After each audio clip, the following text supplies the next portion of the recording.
Hey there, welcome back to the Smell of Logic channel. I am Ramona, and today's Reddit stories, I suppose you could say, are what's your favorite historical conspiracy theory? And the tagline was, what's your favorite historical conspiracy theory? Like the Smithsonian's hid giants, or the Vatican was time traveling there, has time traveling glasses in their basement, but something with real facts to back it up.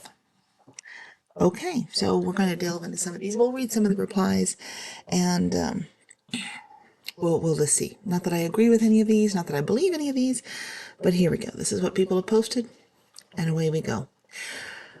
Louis and Marie Antoinette were conspiring with enemies of the revolution, enemies of France like Austria and French exiles, to overthrow the revolution and restore the absolute monarchy. Proven true because the idiots did not burn the letters proving it, even as an angry mob stood outside the palace trying to break in. And there's a reply that says, I thought this was just accepted history. Not really mentioned enough, though. The reactionaries always leave that out. They were absolute traitors, running to Marie's family, and were caught in the act. The French were fine with them before they broke their hearts. The papers were in a hidden compartment where the revolutionaries only discovered because they had also arrested the locksmith that happened to build it, and he revealed its existence to ensure he wouldn't be harmed. Emperor Constantine and the Vatican conspired to hide the sacred feminine and that Mary the Magdalene was Jesus' wife. Now these are going to there's several replies here. I'm just going to read them all. They were just roommates, friends with benefits. Is there any evidence of this other than Mary being in Jesus' gang, though? Did this BS exist before the Da Vinci Code? I thought Dan Brown made it up. Dan Brown based it off Michael Bagent and Richard Lay in The Holy Blood, the Holy Grail. It is a bit weird to have a Jewish man in his 30s who isn't married. Then again, Jesus of Nazareth allegedly wasn't an ordinary Jewish man. He was a wandering baker preacher. There were a lot of those at the time period, and they all performed great miracles. The only real question is, was he always a wandering baker preacher? Or was he an ordinary Jewish craftsman who then at some point in his late 20s or early 30s decided to become a wandering baker preacher? Because if so, he'd have been married. There was a study on Mary Magdalene that I can't locate now. She was never the prostitute they made her out to be, and she may well have been older than Jesus and likely independently rich in her own right. An apostle, definitely, but not material for Jesus' wife. As for Jesus, he may have been influenced by the Inices, a sect of Jewish mystics who lived out in the desert. I have theories on that, but I'm not going to describe them here because I don't want to. Let's see. Let's moving on. The Warren Report. Well, we're not going to get into that one. And someone says, I'm confused by the caveat with real facts to back it up. If there are real facts to back it up, is it still a conspiracy theory? Are there historical facts that imply the Smithsonian hid giants and the Vatican has time-traveling glasses? This is a good one. Always my favorite one, which I just heard of, but I think it's been around for a while, is that the Catholic Church created Islam, or something similar. I'm not going to look it up and get the details right because that would render it charmless. The Earl of Oxford as Shakespeare.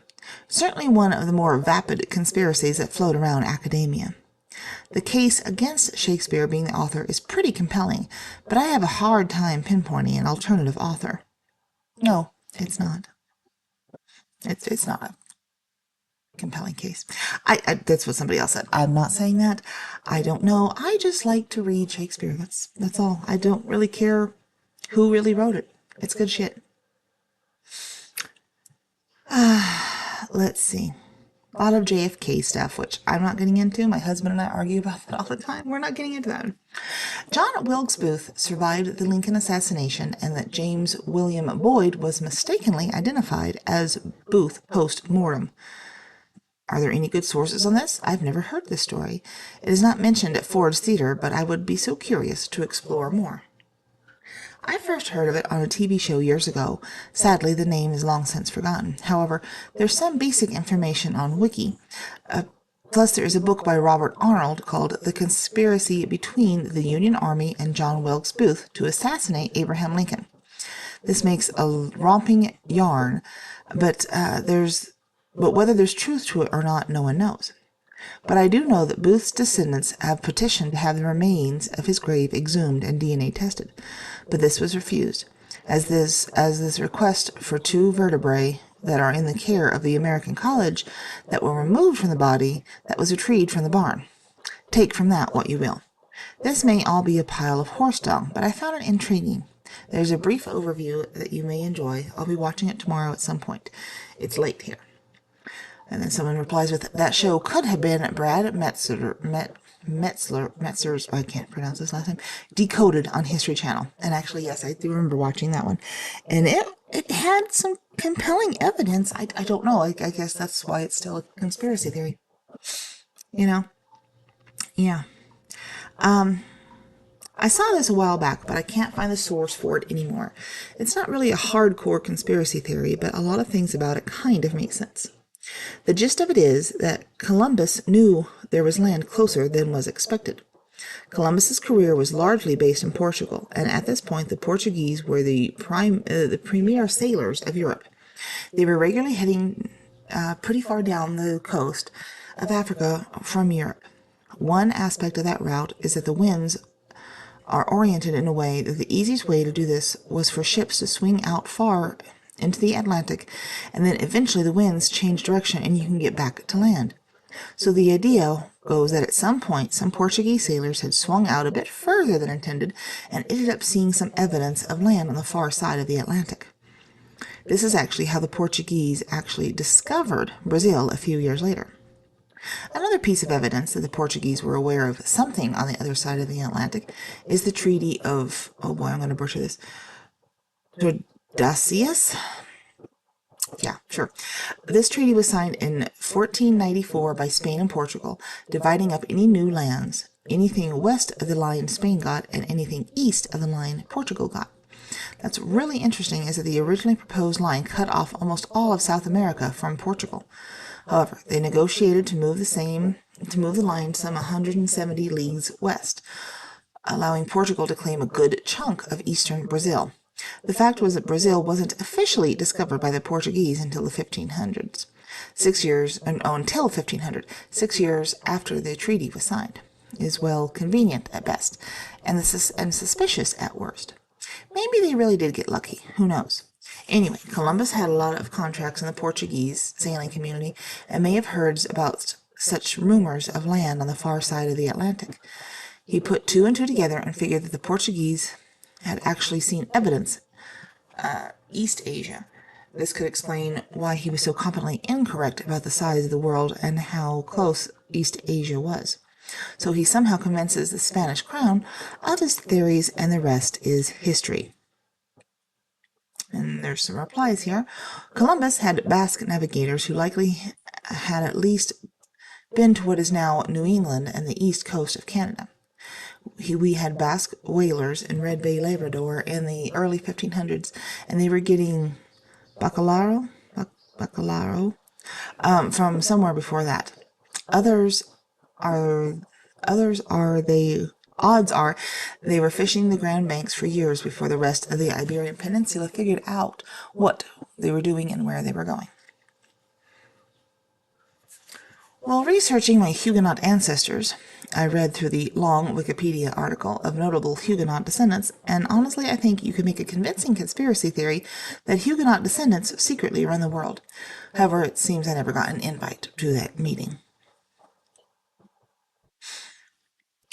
Let's see. Okay, now this one I like. That Richard York murdered his 2 nephews.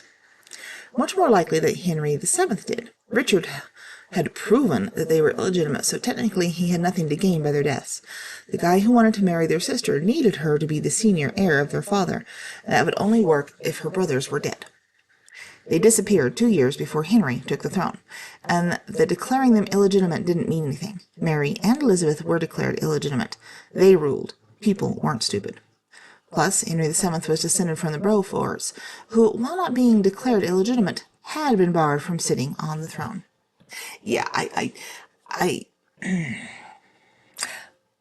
have studied this a lot, because actually I'm quite fascinated by the whole War of the Roses thing. And Yeah, you'll never convince me that Richard York did not have his two nephews murdered. I don't think he did it with his own hands, but he definitely had it ordered. I'm sorry. That's just the way politics was. Plus, you find out that, and it was not an uncommon practice to house your enemy's children to secure loyalty. Yeah, yeah, that happened a lot, and it's been happening a lot throughout history. It's not just English, but yeah, murdering children was not seen as the taboo that it is now. I'm sorry, it really wasn't. Good, bad, or otherwise. There you go. Moving on. The moon landing was a hoax. My take on the whole situation that also seems to make sense is that it's a bit of both. Yes, Neil Armstrong and Buzz Aldrin successfully landed on the moon, and said footage was shown to the world in roughly real time. That being said, it is a massive risk, and a lot of potential propaganda was heavily relying on a successful mission for the Americans and a mission failure with regards to the Soviets. Personally, I wouldn't be surprised if they did actually film a fake landing as a backup in case there was a critical failure somewhere in the mission, and they weren't able to successfully land Eagle 1 and carry out the moonwalk.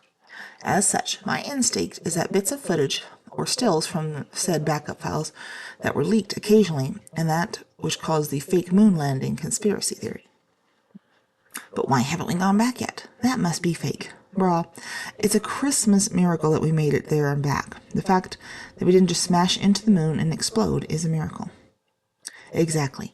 They made it 6 times and there wasn't a single failure. Apollo 13 never attempted landing, which is strangely reliable for U.S. space industry, especially in the 1960s. Another strange coincidence is landings immediately stopped after Soviets got their nuclear-powered tank to the moon that could actually go around and check stuff. And the third oddness is that being NASA's extreme reluctance to share their hundreds of kilos of lunar soil. It's the last part, the lunar soil hoarding, that is the strangest bit to me here. NASA is supposed to have extraordinarily large amounts of samples, but it has been distributing only the most minuscule amounts and only in the most controlled circumstances. For example, recently China offered NASA sample exchanges. This was in 2024. This could have been a no-brainer, a symbolic gesture for a grand occasion. It would be a major faux pas to reject this, as it makes NASA look extremely petty. But that is exactly what happened. Now, I'm not saying the moon landing was faked, but NASA is hardly putting in any effort to acting like it wasn't. Remember that insufferable TikTok star that tried claiming that the entire Roman Empire didn't exist and was a fabrication by the Catholic Church? That was my favorite, just how much she was gutted online by historians and kept trying to act like she was being unfairly targeted and attacked.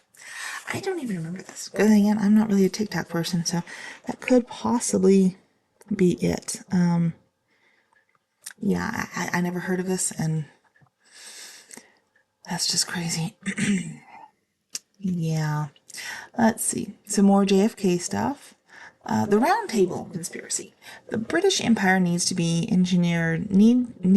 engineer a war of mutual destruction between Germany and Russia. They were allied with whoever is losing to order to maintain hegemony. The gunpowder plot. I don't see how that's... Does anyone deny that this happened? And there's another Jesus Christ having a wife and child.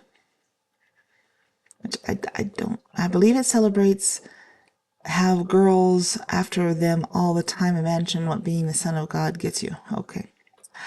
Some say that the United States blew up the USS Maine to start a war with Spain, when the official report is that it was a catastrophic gunpowder accident. The country of Switzerland was basically set up by former Templar knights after the order was disbanded.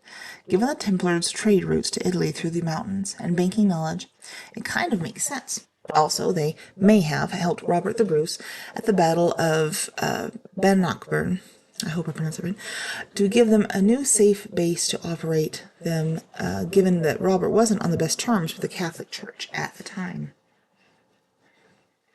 Recent history, but my favorite D.B. Cooper conspiracy is that he never existed and the flight crew made it up to split the ransom money.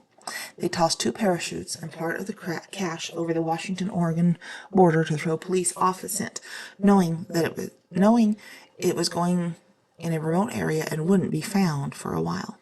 It's actually a pretty. That's a new one. That's kind of interesting.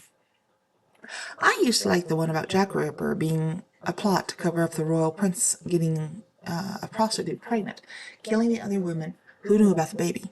There were many aspects of the story that were quite compelling.